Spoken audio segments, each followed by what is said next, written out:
더 챙겨가세요. 하루를 마무리하는 시간 꺼내보는 당신의 지식 창고. KBS 일라디오 김성환의 시사야.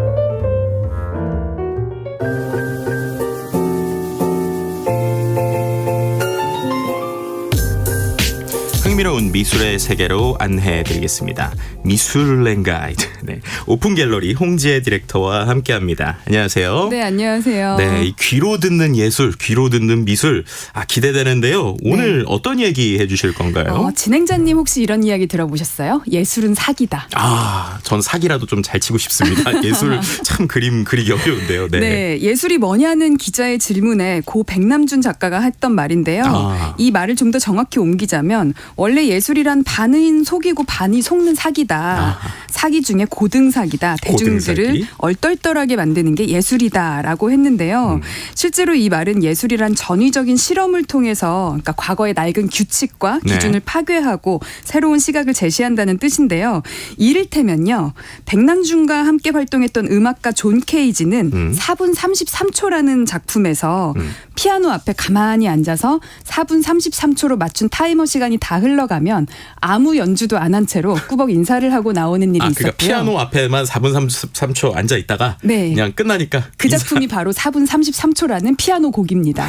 네. 그리고 또 이탈리아 출신의 예술가 살바토레 가라우는 I am이라는 뜻의 이탈리아어인 그 르소노라는 작품에서 아무것도 존재하지 않는 것을 그러니까 아무 작품도 존재하지 않는 거예요. 네. 그런데 이것을 대기와 영혼으로 만든 조각상이다. 이렇게 주장을 했습니다. 저도 이건 할 수 있을 것 같아요. 대기와 영혼으로 제가 I am이라고 하는 걸 만들어 보도록 하겠습니다. 한글로 잘 하실 수 나는 있을 것 이렇게 같죠. 만들면 될 것 같은데요. 그러니까요. 아무리 네. 현대예술에서 개념이 중요하다고 하더라도 이쯤 되면 예술은 말만 그럴싸하게 포장하면 되는 사기가 아닌가 싶으실 텐데요. 네. 이런 의문에서 시작된 예술계의 민낯을 파헤치기 위한 일명 예술계 조롱 사건들 3가지를 오늘 소개시켜드릴까 합니다. 예술도 잘 모르겠는데 예술계 조롱 사건 좀 흥미로운 주제인데요. 누가 그럼 이 예술계를 조롱한 겁니까? 네, 그동안 예술가가 예술계를 조롱한 이야기들은 과거에도 몇 번 드렸었어요. 네. 이를테면 통조림에다가 변을 담아두고 예술가의 똥이라고 하면서 금값에 판 작품이 네. 지금은 금값이 아니라 캔 하나에 3억 원이 넘어가고요. 네. 뱅크 씨라는 작가는 본인의 정체를 숨기고 수천만 원이 넘는 본인의 작품을 뉴욕 가판대에서 $60에 길거리에서 팔았거든요. 네. 그러면서 아무도 사지 않았다는 이제 그런 일화는 유명합니다. 근데 이 뱅크 씨는 원래 되게 특이한 작가 아니에요? 원래 지금 활동할 때도 본인 막 얼굴 안 드러내고 막 이런 맞습니다. 사람이잖아요. 여전히 숨겨져 있어요. 알려지지 않아 있고. 근데 사실 이들뿐만이 아니라 많은 예술가들이 과거에 그 기성 예술계를 조롱했거든요. 네. 그리고 예술가들이 기성 예술계를 제대로 조롱하면 아이러니하게도 그들의 작품이 곧 좋은 예술로 추앙받고 그들이 비판했던 기득권 대신 그 사람들이 기득권이 이제 되는 거죠. 이런 시스템인데요. 오늘은 예술가가 아닌 사람이 예술계를 조롱한 사건들을 말씀드리려고 해요. 그래서 청취자분들 입장에서도 과거에 예술가가 예술계를 조롱했던 것들은 다 너무 그게 또 작품이 되고 일화가 되고 이래서 오늘 이야기가 조금 더 와닿으실 것 같아요. 그러면은 저 같은 사람도 만약에 예술계를 조롱을 좀 잘하면은 유명해질 수도 있을 거 아닌가 뭐 이런 생각이 들기도 하는데 네. 예술가가 아닌 사람이 예술계를 조롱하면 확실히 이 파장이 좀 더 크지 않았을까 이런 생각이 들기도 해요. 네. 어떤 일이 좀 있었나요? 우선 첫 번째 조롱은 1964년 스웨덴에서 일어났습니다. 1960년대가 그 유럽 미술이 어떤 분위기였냐면요. 2차 대전으로 미술의 주도권이 미국으로 넘어가면서 미국에서 키웠던 추상미술이 유럽에서도 성행하던 그런 때였거든요. 추상미술. 네. 그런데 추상미술 어떠세요? 요즘 그러니까 2023년에 우리들은 추상미술을 꽤나 자연스럽게 받아들이는 분위기예요. 그래도. 네네, 그렇죠. 애호가들도 많고. 근데 생각해보면 제 경험상 우리나라도 10년 전만 해도 혹은 20년 전에는 더더욱 제가 누군가를 모시고 같이 미술관을 가서 추상미술을 봤을 때 점 하나를 찍거나 물감을 이제 마구마구 칠한 것 같은 그런 추상 작품들을 보면서 저게 무슨 예술이냐. 나도 그리겠다. 이런 이야기 참 많이 들었거든요. 솔직히 저도 이번에 그 바나나 왔잖아요. 바나나. 바나나 바나나 걸어놓고 저거 1억이라고 할 때 저 바나나는 도대체 뭐길래 1억일까라는 걸 솔직히 저도 좀 이해는 처음에 못하긴 했었어요. 그러니까요. 그런 네. 것처럼 추상 미술을 2000년이 넘은 이제 한국에서도 온전히 받아들여지지 못했는데 네. 1960년대에는 제 아무리 유럽이라고 해도 거부감이 심했습니다. 네, 저게 아무리 무슨 그럴 것 예술이야?라고. 이러던 중에 당시 신문 기사인 악셀손이라는 인물이 의문을 품습니다. 추상 미술을 극찬하는 여러 화랑들이나 이제 평론가들이 있었는데 네. 과연 이 사람들이 추상 작품들의 그 예술성을 얼마나 잘 식별할 수 있을까 궁금해진 거죠. 네. 그 작가가 위대하고 유명하니까 그냥 좋다고 하는 거 아닐까? 이제 이런 생각 많이 하게 되잖아요. 네, 그렇죠. 진행자님도 그런 적 없으세요? 예술 작품 그 전문가들이 네. 작품만 딱 봐도 그렇게 잘 아나? 네. 그렇게 어떻게 알아보는 게 가능하지? 이런 생각 해보신 적 없으세요? 그러니까 저는 가끔씩 그런 생각이 들었거든요. 미술관에 갔을 때 이제 설명해준 큐레이터 분들 있잖아요. 네. 아, 정말 저거는 그 실제 작품이 예술이 아니라 저분의 설명이 예술이다 이런 그렇죠. 생각이 들 정도로 듣기 네. 전에 모르다가 그냥 들으니까 그런가 보다 하는 경우들 꽤 많았던 것 같아요. 맞아요. 그러니까 작품을 애초부터 그렇게 제작한 게 아니라 그냥 말만 좀 번지르르하게 그 붙여놓은 거 아니야? 네. 이런 생각들 종종 하셨을 텐데요. 악셀손이 계획한 예술계를 조롱할 만한 사기극의 전말은 이렇습니다. 그 지역의 동물원에 방문해서요. 동물원에요. 동물원에는 또 이제 사람과 비슷한 여러 동물이 있지 않겠습니까? 제가 생각하는 그 동물일지 모르겠습니다. 네, 그 중에서 이제 네. 피터라고 하는 침팬지에게 물감과 붓을 쥐어줍니다. 침팬지 피터는요, 네. 처음에는 캔버스에 그림을 그리기보다는 그 유화 물감을 맛보는 데만 관심이 있었는데요. 처음엔 이게 이제 새로운 음식인 줄 알고 맛을 본 거군요. 네, 이렇게 찍어 먹어본 거죠. 여러 가지 네. 소스인 줄 알고. 네. 그랬는데 악셀손은 피터가 붓을 들고 물감을 캔버스에 칠하도록 학습시킵니다. 이런 학습이 그렇게 어렵지는 않았다고 해요. 네. 왜냐하면 이 정도의 IQ를 가진 지능이 있는 동물에게는 네. 바나나로 믿기를 했더니 바나나를 더 얻기 위해 캔버스에 이제 그림을 그리기 시작한 거죠. 그러니까 좀 이렇게 사실 그림을 그렸다기보다 네. 물감을 찍어서 네. 캔버스에다가 몇 번 막 묻힌 거네요? 휘두르면 바나나를 주니까 네. 계속해서 물감을 찍어서 캔버스에 바르는 행위를 한 거죠. 네. 공교롭게 피터는 자신의 그림에 코발트 블루를 가장 많이 사용한 것으로 알려져 있는데요. 굉장히 재밌죠. 정확한 이유는 모르지만 아마 코발트 블루 컬러의 맛이 가장 좋았을까요? 이렇게 칠하면서 이제 계속 손으로 찍어 먹어보면서 이게 물감의 또 맛이 좀 느껴질 수도 있을 것 같아요. 네. 이렇게 몇 주가 지나자 침팬지 피터가 완성한 작품들의 수량이 꽤 됐습니다. 그리고 악셀손은 피에르 브라소라고 하는 이제 그럴싸한 작가명을 짓고요. 그러니까 이 침팬지가 피에르 브라소라고 하는 이름으로 바뀐 거네요. 그러니까요. 그리고 피터의 작품 중에서 이미지가 꽤나 괜찮은 4점을 골라서 네. 갤러리로 찾아갑니다. 그리고 그 갤러리는 피에르 브라소의 작품을 전시하기로 하죠. 침팬지가 그린 그림을 네. 그 이미지로만 봐서는 꽤 훌륭합니다. 궁금하신 분들은요.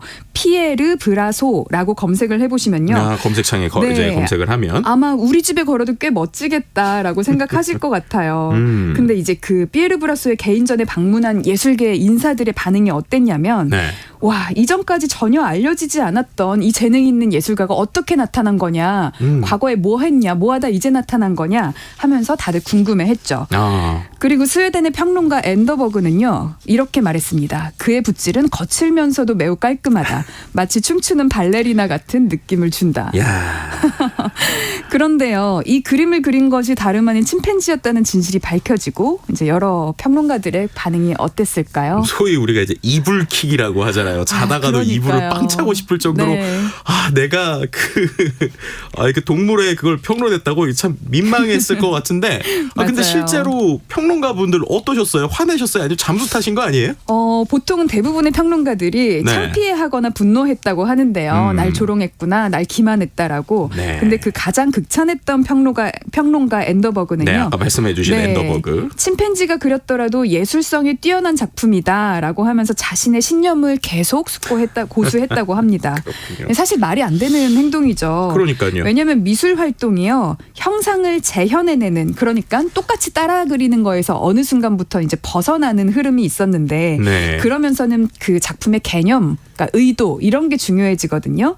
그런데 철학적 사유를 할 수 없는 침팬지의 작품이 네. 시각적 이미지가 아무리 좋다고 한들 어떤 의도가 있었겠습니까? 바나나를 더 많이 먹으려는 의도밖에 없었겠죠. 그렇죠. 그러니까 이런 추상 미술에 한해서 한쪽에서는 시각적 이미지만 좋다고 해서 예술성이 뛰어나다라고 하는 건 사실 어불성설이죠. 네. 악셀손이 계획한 이 희대의 조롱극은요. 당대 평론가들의 민낯과 허영을 그대로 보여주었고 사람들로 하여금 추상작품에 대한 의미와 평론가의 역할에 대해서 다시 한번 생각해보도록 만들어주었습니다. 이게 최근에 있는 이슈에 상당히 큰 제가 볼 때 울림을 주는 게 네. 실은 저는 이제 IT 쪽 분석하고 데이터 분석하는 사람이다 네. 보니까 최근에 이제 챗GPT 네. 그리고 또 그림 그려주는 인공지능 그러네요. 이거에 대한 이야기들 상당히 많이 네. 하거든요. 그때 이제 이런 얘기해요. 결국에는 이 그림 그려주는 인공지능은 통계적 앵무새다. 그러니까 네. 확률상으로 그림을 막 붙인 건데 맞아요. 이걸 사람이 보고 멋지다고 하는데 네. 얘는 자기가 이거 왜 그렸는지 물어보면 대답 못 해준다. 맞아요. 시각적으로 네. 꽤나 그럴싸해 보일 수는 있지만 네. 그래서 뭐 필요에 의한 일러스트레이션이나 이런 걸 쓸 수는 있지만 그렇죠.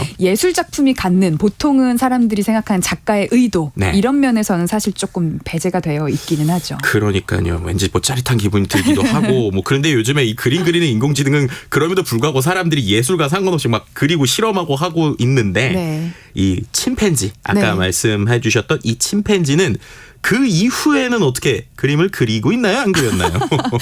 침팬지 씨께서는 그 전시 이후에 절필을 하셨고요. 무려 또 절필까지 하셨습니까? 영국의 대단합니다. 동물원으로 옮겨져서 바나나를 양껏 먹으며 행복하게 살았다고 합니다. 네, 그 정도면 행복하게 살 법합니다. 네, 그 다음으로 소개해드릴 사건은요. 2016년 샌프란시스코에서 일어났습니다. 2016년. 네, 샌프란에 살고 있는 장난기가 많은 17살의 카야탄이라는 소녀는요. 네. 친구와 함께 현대미술관 그 SF 모마라고 하죠. 보통 그 샌프란시스코의 현대미술관을 찾았다가 네. 도저히 이해할 수가 없는 그 전시 작품들을 보고 의문을 품습니다. 거기 걸려있는 그림들이 이제 멋진 것들이 많고 감명을 받은 작품도 많지만 네. 몇몇 작품에서는 별로 놀랍지도 않고 실망감만 얻게 되는데요. 그중에서는 회색 담요 위에 동물 인형을 놓아둔 것만으로 이것이 작품이 어떻게 보면 아까 네. 그 바나나처럼 네. 저게 무슨 작품이야 하는 이제 그런 걸 마주친 거죠. 그렇죠. 특히나 우리 10대들의 시선에서 더 그렇게 보일 수 있을 것 같아요. 그러니까요. 나도 네. 하겠는. 이걸 보고 카야타는 저런 게 무슨 예술이야 이런 생각과 함께 아니 미술 전문가들이야 그 작품의 의미를 알고 전시를 했겠지라는 네네. 생각을 하기도 하지만 그걸 보고 좋다는 듯 끄덕이는 관람객들을 보고는 탁 저거를 이해하고 제대로 감상하는 건가 이제 궁금했죠. 솔직한 마음이지만 아마 저도 거기 있었으면 그냥 끄덕였을 것 같습니다. 그렇죠. 네. 그래서 아마 청취자분들께서도 같은 고민하셨을 것 같아요. 다들 이해하는 눈치인데 내 눈에만 기괴하게 보이는 그런 상황. 근데 선뜻 나는 이해가 안 돼라고 말을 꺼내기가 어렵죠. 왜냐하면 이미 전문가들이 훌륭하게 분석을 해서 거기다가 연구를 하고 걸어둔 작품이다 보니까 네네. 이미 인정받은 작품인데 내가 무지해서 그 훌륭함을 모르겠지 하면서 진행자님 말씀처럼 나도 그냥 끄덕거리고 지나친 경험들 많으실 텐데요. 네. 그런데 카야타는 이런 의문을 그냥 넘어가지 않고 한 네. 가지 실험을 합니다. 바로 미술관 바닥에 작품인 척 자신의 안경을 벗어둔 건데요. 본인의 그 17살짜리 친구의 안경을 벗어두고. 네, 자기가 쓰고 있던 안경을 벗어서 바닥에다가 이렇게 살포시 이렇게 놓습니다. 네. 그리고 관람객들의 반응을 본 거죠. 그러니까 어떤 특정 공간에다가 갑자기 놓으니까. 네. 그럼 사람들이 뭔가 못 본 작품이네 하고 이렇게 봤나요? 아니면 이거 뭐야 하고 뭐 누가 흘린 거 아니야 이렇게 봤나요? 어떻게 봤어요? 미술관이라는 공간이 갖는 그 공간적 권위가 그런 것 같아요. 네. 그 아무리 바닥이라도요. 미술관 바닥에 놓여 있다면 사람들은 내가 모르는 무슨 의미가 있겠지 하고 믿게 되는 거죠. 네. 안경을 바닥에 두고 이제 안경을 그러니까 자신은 이제 좀 피해서 사람들의 반응이 어떤지 몰래 숨어서 지켜보았는데요. 얼마 지나지 않아서 관람객들이 모여들었고요. 심오한 표정을 짓고 고개를 끄덕이는가 하면 어떤 관람객은 그 무릎을 꿇고 바닥에 엎드려서 이 안경 작품을 굉장히 정성스럽게 찍기도 했습니다. 제가 볼 때는 이 사진 찍으신 분 보고 나서 네. 그 다음에 사람 더 몰렸을 것 같아요. 맞습니다. 그러면서 막 줄 서서 보고 네. 자신도 그 바닥에 덩그러니 있으니까 몸을 낮춰서 이제 이것이 무엇인가 보기도 하고 네. 어떤 관람객은 이것이 바로 사람이 갖는 지각의 한계에 대해서 표현한 것이다. 막 이런 그러면서 감상평을 하기도 했다고 갑자기 하는데요. 평론가가 되셨네요. 네, 어떻게 보면 아까 말씀처럼 작품의 의도는 없었지만 이제 그럴싸하게 말을 붙여내는 이제 그런 장치들이 좀 있었던 거죠. 네. 카야타는 이 사진을요, 그러니까 사람들이 몰려들어서 감상하고 엎드려서 사진을 찍는 것을 자신의 트위터에 게재를 했고요. 이 트위터는 수만 건의 리트윗을 기록을 하면서 네. 삽시간에 퍼졌습니다. 그리고 현대미술에 대한 조롱이 폭발적으로 쏟아졌는데요. 그중에는 고작 바닥의 안경을 보고 정말 예술작품이라고 생각했냐 하면서 관람객을 향한 조롱도 있었고요. 네. 아, 현대미술은 바보들로부터 돈을 뜯어내기에 완벽한 사기다라고 하면서 이제 미술계를 향해 비난을 하는 목소리도 있었습니다. 근데 이게 참 고민이 될 것 같아요. 왜냐하면은 저 역시도 앞에서부터 다 이해 안 되는 작품들이 있는데 네. 안경 하나 있으면 또 이것도 뭐 또 그냥 그런 작품인가 보고 이렇게 지나갈 건데 전문가의 눈으로 볼 때 좀 어떠신지 궁금해요. 만약에 홍재 디렉터님이라면 네. 이거 보고 야 이것도 어떤 건지 해석을 하면서 보실 건지 이거는 그냥 장난이야 이렇게 보셨을 것 같으세요? 저는 딱 알아보죠 라고 말씀을 드리고 싶은데 솔직히 말씀드리자면 저도 속았을 것 같아요. 그래요? 뭐가 또 이게 장치가 뭐가 또 있었어요? 왜냐하면요. 네. 카야탄이 이 안경을 둘 때 네. 작품의 설명이 보통 이제 벽에 붙어 있잖아요. 그쵸. 거기 아래에다가 두었거든요. 그러니까 사실은 다른 작품에 대한 설명인 건데 교묘하게 그 아래에 두어서 마치 그 안경에 대한 설명인 것처럼 둔 거죠. 물론 보통의 작품들은 작품을 올려주는 좌대라고 하죠. 섞고 네. 이렇게 그런 것들 위에다가 올려주는데 그런 게 없다는 점이나 아니면 안경이 정말 작품이라면 보통은 밟지 않도록 하는 가이드라인 같은 것들이 보통 있는데 그쵸. 여긴 없었다는 점을 들어서 좀 이상하다고 생각했을지는 모르겠지만 사람들이 줄 서서 감상하는 모습을 보면서 사실 저도 모르게 당연히 작품이지 않을까라고 저는 생각했을 것 같아요. 그러니까요. 네. 근데 제가 생각할 때 이것도 어떻게 보면은 저는 오히려 그 리트윗하게 본인이 트위터에 올린 거 네. 꼬집어온 거 이게 오히려 예술 아닌가? 뭐 이런 생각이 들기도 맞아요. 해요. 사실 이 카야탄의 장난은요. 네. 만일 예술가가 했다면요. 네. 그 작가의 포트폴리오에도 추가될 수 있는 좋은 실험적 의도가 있어서 하나의 예술 퍼포먼스로도 저는 손색이 없었다고 생각을 합니다. 그렇군요. 그럼 이제 제일 궁금한 거는 과연 미술관이 이거 보고 또 어떻게 했을지. 어쨌든 흥행을 했으니까 좋은 건지 네. 아니면 어떻게 말하면서 좀 궁금하기도 하네요. 샌프란시스코 현대미술관 측은요. 네. 공식 트위터를 통해서 소년의 장난을 뭐 일종의 칭찬을 했는데요. 네. 우리는 제2의 마르셀 뒤샹을 찾은 것 같다. 마르셀 뒤샹이면 그 변기 맞습니다. 그거 변기를 아닌가요? 올려놓으면서 네네네. 이제 기존의 이제 네. 기성 미술계를 이제 기득권을 조롱을 하면서 새로운 시각을 제시한 건데요. 네. 이렇게 이제 넉살스럽게 반응을 했는데요. 네. 일종의 사람들의 비난과 조롱도 하나의 담론으로 인정을 한 거죠. 저는 이 소년이 예술가로 성장하면 좋겠다고 생각을 했었어요. 네. 그런데 이제 검색을 아무리 해봐도 이 소년에 대한 훗날 이야기가 나오지 않는 걸 보니 아마 예술계와는 상관없는 길을 간 것 같습니다. 오히려 예술의 현타가 오지 않았을까 뭐 이런 생각이 들기도 하고요. 맞아요.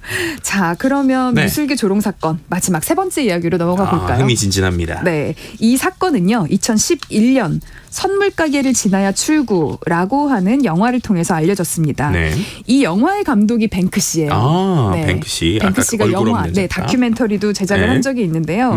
뱅크시는 주인공이 아니고 이제 영화를 만들었는데 이게 어떻게 된 거냐면 뱅크시의 그래피티를 네. 늘 카메라로 담아주던 티에리 구에타라는 사람이 주인공입니다. 그러니까 조금 설명을 드리면 이분이 뱅크시라고 하는 사람이 얼굴 없는 작가인데 이분이 이 벽에다가 아주 큰 이제 네. 그림 같은 거 그래피티를 그리잖아요. 네. 근데 그거를 사진을 찍어주는 사진 작가. 이 사람이 주인공인 거죠? 네, 맞습니다. 그러니까 뱅크시의 작품을 원래는 찍어줬던 사람. 네. 네, 그 사람을 다시 뱅크시가 촬영을 직접 하진 않았겠지만 네. 감독이 돼요. 그 사람의 이야기를 담은 건데요.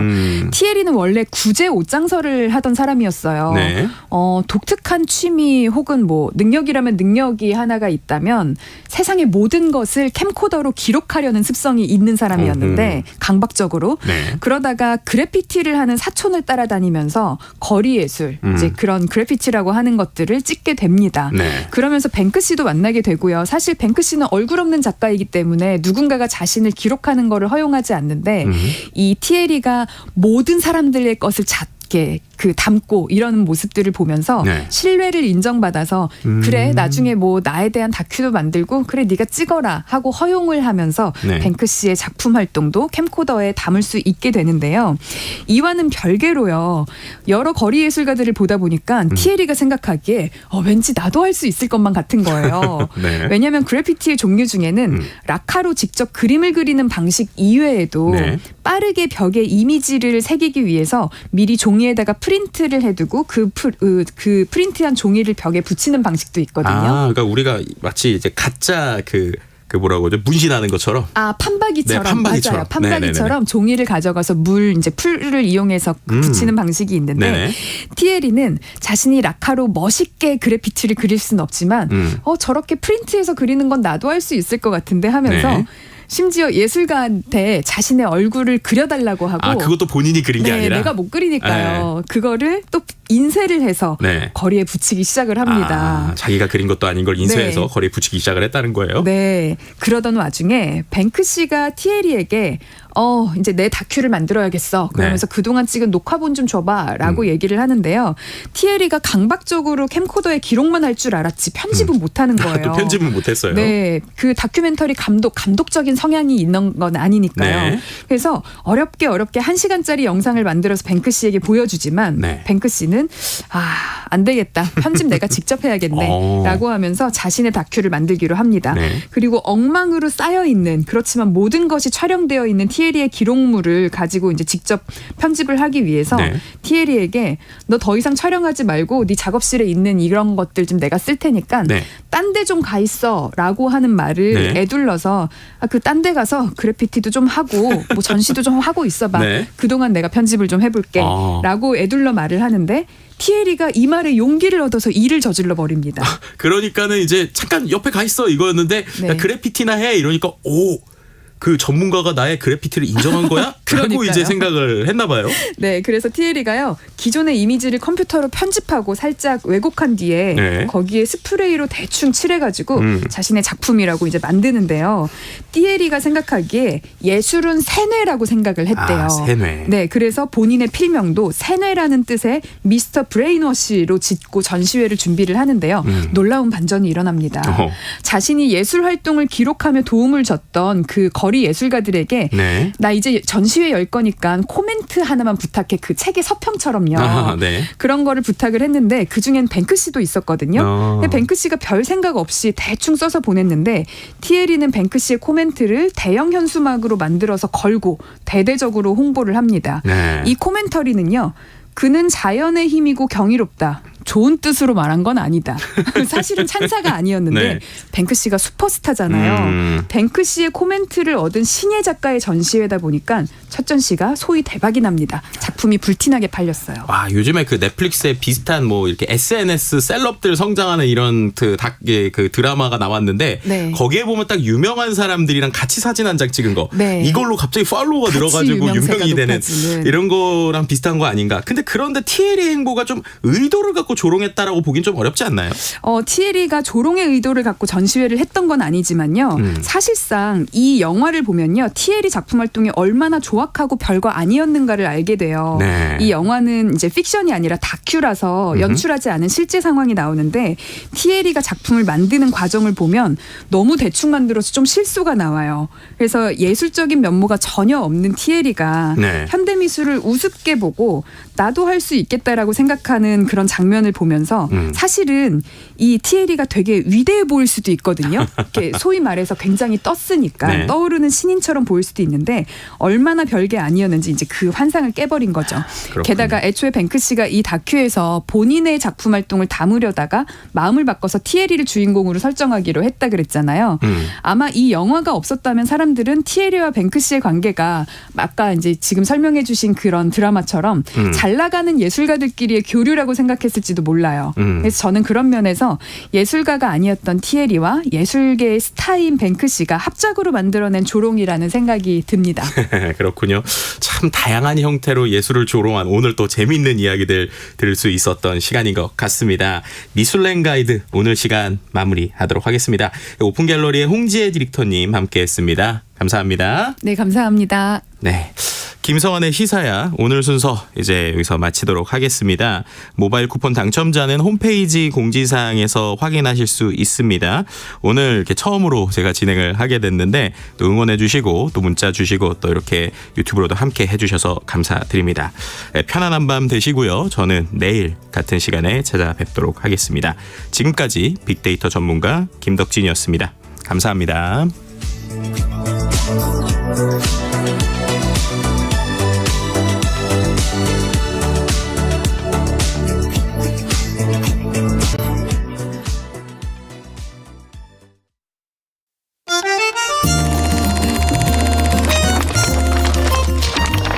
강유정의 영화관, 정여울의 도서관.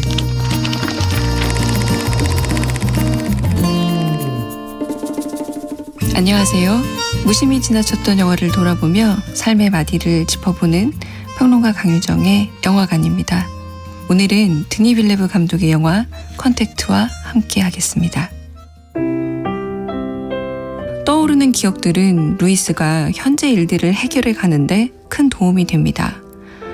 헵타포드를 배웠더니 헵타포드처럼 생각하게 되었고 과거, 현재, 미래를 동시에 체험하게 된 거죠. 루이스는 현재 시점에 모르는 개념을 미래 기억을 통해 알아내기도 하고 아직 모르는 중국 장성의 전화번호를 미래와 현재를 동시 체험함으로써 알게 됩니다. 외계인들은 지구인들에게 무기를 주기 위해 왔다고 말합니다. 무기. 전 세계는 이 단어를 듣자마자 전쟁과 침략을 떠올립니다. 하지만 무기는 언어였습니다. 이건 영화의 초반 이안이 읽어준 루이스의 책 서문에도 등장하는데요. 언어는 문명의 초석이자 사람을 묶어주는 끈이며 모든 분쟁의 첫 무기다 라는 문장 말입니다. 인류의 언어는 해석이 더 중요한 듯합니다. 외계인은 언어라는 선물을 무기로 표현했지만 이건 받는 이에게 힘이 된다는 뜻이었겠죠. 반대로 어떤 선물은 트로이의 목마처럼 전쟁의 계략이 되기도 합니다. 인류의 언어는 사용법에 따라 무기가 되기도 하고 선물이 되기도 하는 겁니다.